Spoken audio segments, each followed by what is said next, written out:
Bonsoir les personnes qui sont abonnées à ma page, bonsoir à ceux qui vont encore suivre cette vidéo. Surtout avant de commencer à écouter la vidéo, likez, abonnez-vous et partagez. Comme je vous ai dit, je reviens encore sur la suite, le cancer de ma mère. Mais aujourd'hui, il y a une surprise pour vous, il y a une personne qui va plus parler, ça ne sera pour moi, mais ça sera plutôt pour mon papa qui va essayer de donner son témoignage sur le cancer de ma mère. Lui qui a été un homme. Papa, la question t'est réprimée. J'aimerais que tu dises aux personnes qui vont suivre cette vidéo, comment as-tu traversé l'épreuve où maman a été souffrante du cancer, surtout à sa phase terminale où elle souffrait tellement.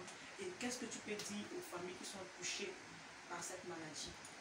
Oui, en réalité, c'est une maladie qui fait souffrir le patient et son environnement. Moi, personnellement, qui était toujours auprès de ma femme, beaucoup de nuits blanches à cause des cris de sa douleur, ça m'empêchait de dormir.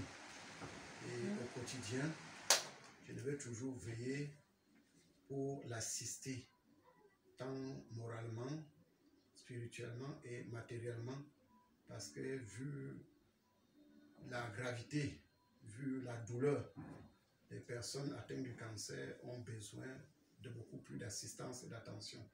C'est ce que j'essaie de faire au quotidien. Donc c'est une maladie qui est un peu pénible par rapport aux autres parce que non seulement le patient ne dort pas, vous qui êtes à côté de lui, à cause de ces bruits, de ces multiples douleurs qui poussent le patient à crier de temps en temps, vous n'êtes pas appelé à dormir. Voilà en réalité la souffrance que j'ai endurée. Et c'est une maladie que parfois ça vous donne l'impression que ça a fini, jusqu'à vous pouvez être en train de célébrer et un matin ça déclenche encore. Et jusqu'à ce que ma femme décède le 23 novembre 2021, vraiment j'avais tout espoir qu'elle devait marcher, puisque de janvier où elle souffrait atrocement, jusqu'à ce qu'elle rechute en octobre, tout allait mieux. Mais quand elle rechute en octobre, c'était pour finalement mourir en novembre. Donc, en toute chose, je sais rendre gloire à Dieu parce que non seulement j'avais foi, elle aussi avait foi et c'est cette foi-là qui nous supportait. Parce que j'ai découvert que c'est une maladie que si ça vous prend, et que, un, vous n'avez pas foi, deux, si vous n'avez pas de personnes qui vous assistent, trois, si vous ne comprenez pas que c'est la vie, vous risquez de mourir avant le temps.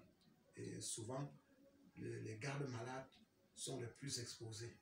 J'ai même dû risquer d'attraper une AVC. Nul n'était la grâce de Dieu. Voilà ce que je peux vous dire. Ok, papa, j'ai une question encore à poser. Est-ce que tu peux me dire, raconter l'une des plus grandes expériences qu'une nuit ou bien un jour tu as vécu avec elle et que tu t'es dit peut-être que ce jour c'est arrivé être sa fin en quelques minutes? Est-ce que tu peux dire une nuit où elle a peut-être chuté, elle a eu une douleur, où vous n'avez pas dormi, vu que vous êtes les personnes qui ont constamment été près de maman avant qu'elle décède? Oui, je peux avoir deux témoignages particuliers.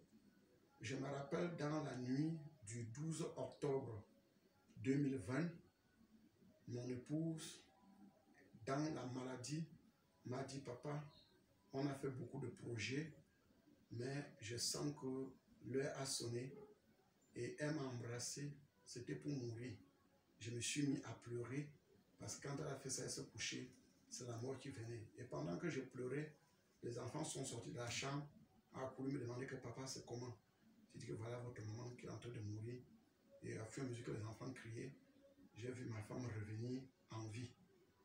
Deuxième témoignage, 3 mois avant qu'elle ne meure, un jour, elle me réveille et dit que papa prie pour moi. Je me suis mis à prier. Elle me dit que non, tu n'es pas en train de prier comme je veux.